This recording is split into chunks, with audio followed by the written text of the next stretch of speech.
I want to talk to us a second about worship. So I'm going to read you some Proverbs. This is an excerpt from Proverbs chapter 3, starting in verse 3.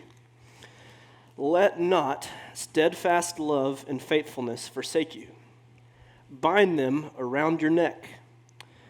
Write them on the tablet of your heart, so you will find favor and good success in the sight of God and man. Trust in the Lord with all your heart, and do not lean on your own understanding. In all your ways acknowledge him, and he will make straight your paths. Be not wise in your own eyes. Fear the Lord and turn away from evil, and it will be healing to your flesh and refreshment to your bones. Honor the Lord with your wealth and with the first fruits of all your produce, that your barns will be filled with plenty and your vats will be bursting with wine. My son, do not despise the Lord's discipline or be weary of his reproof, but for the Lord reproves him whom he loves as a father, the son in whom he delights. So if we take all these principles, specifically verses 5 through 10, trust the Lord with all your heart. Do not lean on your own understanding. In all your ways acknowledge him.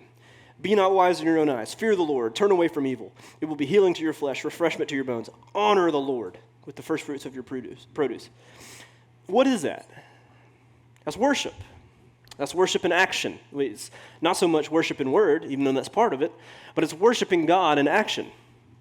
And I want you to see there's something that all of those things have in common, even though that it's not a song where you're singing.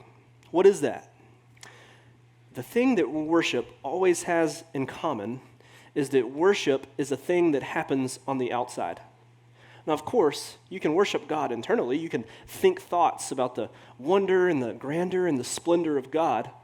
But one thing that I want you to see is when an artist paints, when a songwriter writes, when a singer sings, when somebody who's really been gifted with the spiritual gift of sushi making, when these things happen, the people on the outside that get to take part of these things just can't help but notice the act of worship itself. And so tonight, I want to talk to us about worship. Now, what is worship? Merriam-Webster defines it as this: to regard with great or extravagant respect, honor, or devotion. Now, here's a better definition of worship from someone I like better than Merriam-Webster, who goes by the name of John Piper. Worship is this: the inner essence of worship is to know God truly and then respond from the heart to that knowledge by valuing God, treasuring God, prizing God, enjoying God, being satisfied with God above all earthly things, and then that deep, restful, joyful satisfaction in God overflows in demonstrable acts of praise from the lips and demonstrable acts of love in serving others for the sake of Christ. Catch that. It's not just I sing a song when the worship leader tells me to sing a song. It's a deep infatuation with the goodness and the wonder and the might of God, so much so that it overflows out of you, not just from your lips, but it's demonstrated in acts of love in the way that we serve others for the sake of Christ. But I want to challenge you by asking you this question: why do I worship? Have you ever actually thought about why do I worship? Sometimes I'm afraid that the reason why we're worshiping is because it's 9:02 on Sunday morning and the worship leader has prompted us to worship, and so we do. But what about when you're home by yourself at 6:07 p.m. on a Thursday and there is no worship leader? How do you worship when there is no good music and no moving speech to prompt you to worship? Can you, are you, will you worship? Why do we worship? Typically, and this is, I think, probably one of the main problems, our worship comes as a response.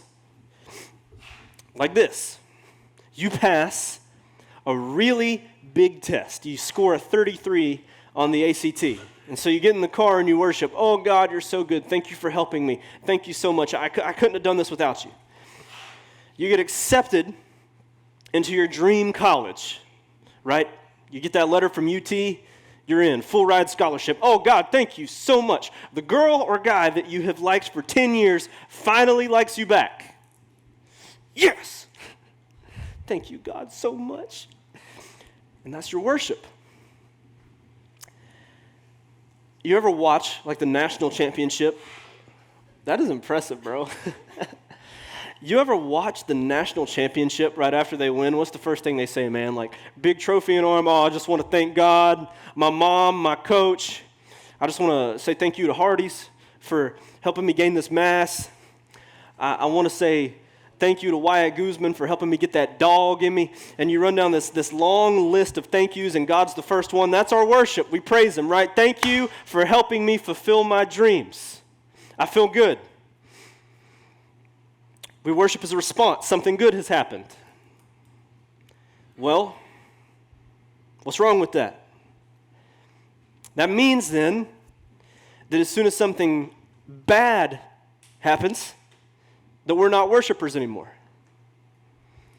So take our idea of worshiping as a response and plug that into the book of Job. Where does it fit?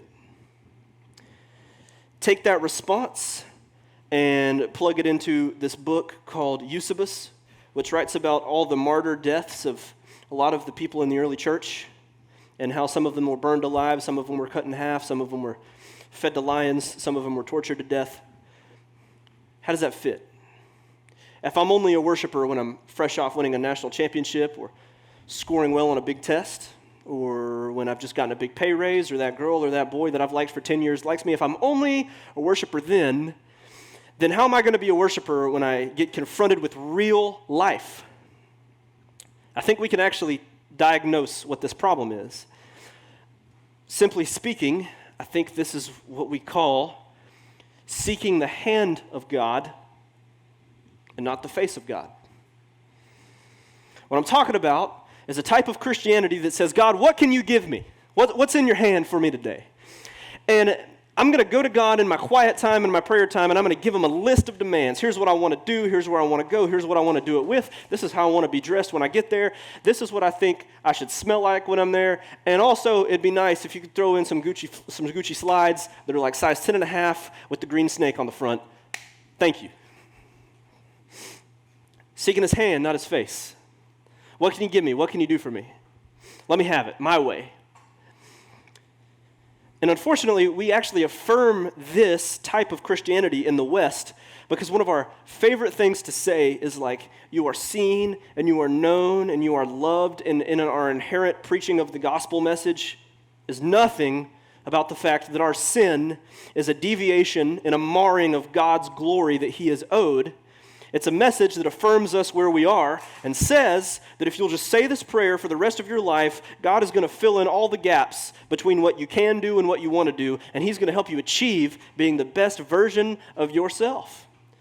Give me more hand, God. Give me hand. To seek the face of God, though, is a healthy, painful challenge. Because that is a worship to God that says, God, I don't care what's in your hand. I care about the glory that radiates from your face, and whether or not you give me what I think I need, what I'm owed, or what I'm due, I'm going to worship you because you are God, and you're holy, and you're good. So forget about the hand. Take the world and give me Jesus. Don't give me something to make me worship. Take everything away so that I can worship without anything. That's seeking the hand of God and saying, enough. I want to seek his face. This is what I would say. Worship God for who he is and not what he can do for you. All-time favorite quote of one of our presidents, JFK, in the 60s, ask not what your country can do for you. Ask what you can do for your country. Everybody clapped and was like, oh man, that's a patriot. But like when a pastor says that, It just kind of rubs us the wrong way. I'm sure you've heard, growing up in the church, don't worship blank. For us, probably be something like this.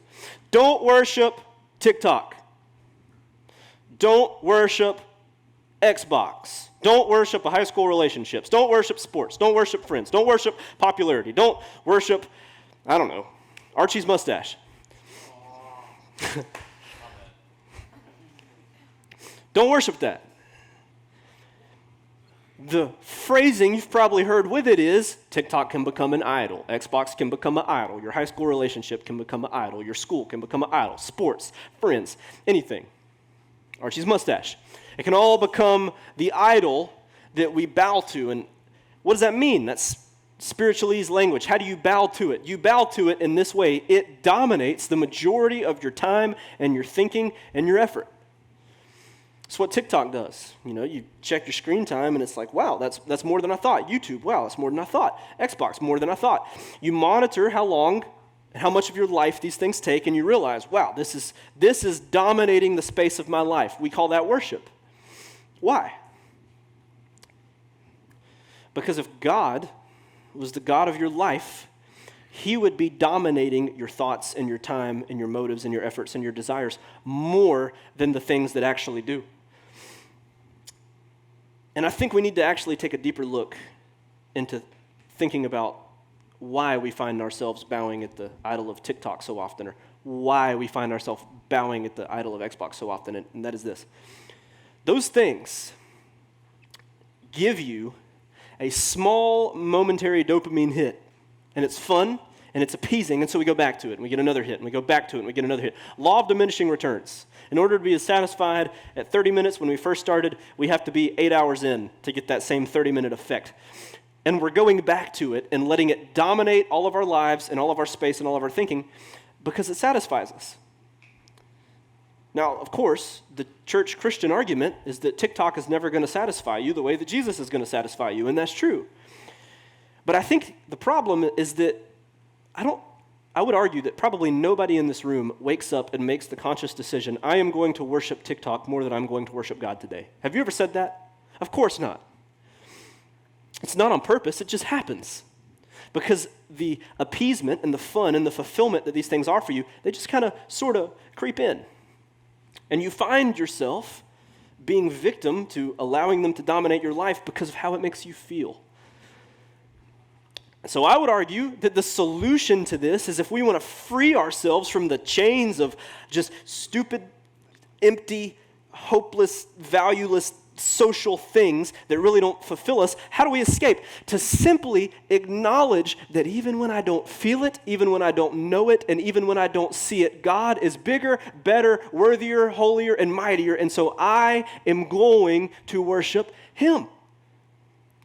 When I can get away from this idea that my identity as a worshiper of Christ is in any way related to what He can do for me, then I find that I can maintain the lifestyle and the identity as a worshiper even when nothing special is going on.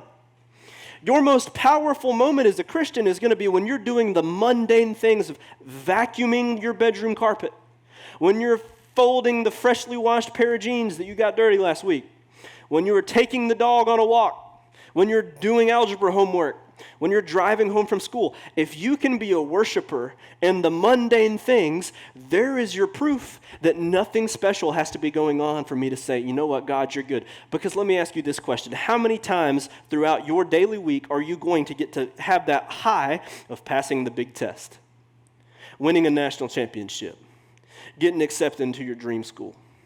All these big things that like mark moments where we worship God. You're talking maybe 1 to 5 of them per year. Do you think it's healthy Christianity to say, I am a worshiper 5 times a year? Of course not. And in between all those moments that we're worshiping, what's going to fill all that dead space? TikTok, Xbox, TV, friends. It's just how it works. So here's what I want to challenge you with. Even when you don't score well on the big test, even when you don't get accepted into your dream college, even when that girl that you've liked for 10 years says, you smell like stale cereal, please delete my number out of your phone. Dang, even when everything you had ever dreamed comes crashing down, completely disassociate your status of worship and your idea and ideology and identity as a worshiper. Completely segregate it from what's going on or what God can do for you, and then you're finally safe. I want to give us something encouraging, though. If you can ever fully escape the lie that the best time to worship God is after something really good has happened, you're going to find that as you preach the gospel to yourself, and as you read about this great sacrifice that the King of the universe made to descend from the heavenlies so that he could die, so that we don't have to suffer the wrath of God, and you are truly fixated on the free gift of grace that Jesus Christ has given to all that believe in him, do you really think that not passing that test is going to be such a big deal? Do you really think that not getting into your dream school is going to be such a big deal? When you stack that up beside the fact that the Jesus of the universe that created the universes with a word of saying, let there be light, came down from the heavenlies to die for me, does that test seem like such a big deal when you line it up beside the work that Jesus performed on the cross? Of course it didn't. And I want to talk for a second before I close about the other thing that most commonly silences our worship, and that's the S word. S-H-A-M-E. Gotcha. Shame. I want to talk about shame because that's like where my generation lives and dies, is shame.